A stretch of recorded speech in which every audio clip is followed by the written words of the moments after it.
فتحضر. التحضير لا يكون بمعسكر داخلي فقط وأن تلعب مع الأندية المحلية.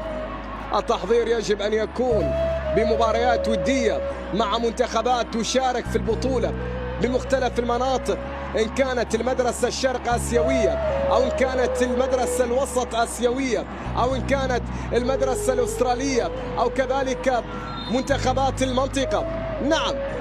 نعم أن تلعب في بطولة وتريد أن تشارك في بطولة كأس العالم، يجب أن يكون هناك معسكرات خارجية، يجب أن يكون هناك إعداد، يجب أن يكون هناك تحضير نفسي وذهني وتحضير فني للاعبين داخل أرضية الملعب.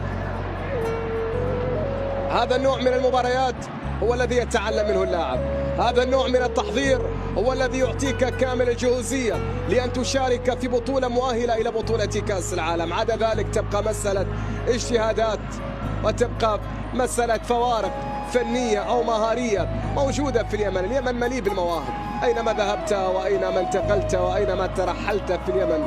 كرة القدم في اليمن تتنفس كما يتنفس الهواء. نعم، في اليمن الدوريات الشعبية، دوريات الحارات، الأندية، الفرق الشعبية أصبحت تنظم دوريات تفوق الدوري الأول. هذه حقيقة.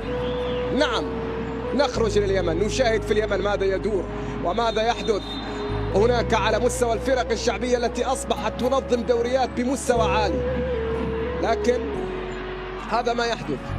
يجب أن تكون هناك مصارحة، لأن الأمر أصبح لا يتعلق فقط بالمنتخب الأول ولا يتعلق فقط بمنتخب الشباب. أكثر فئة كنا نتفاخر فيها هي فئة الناشئين.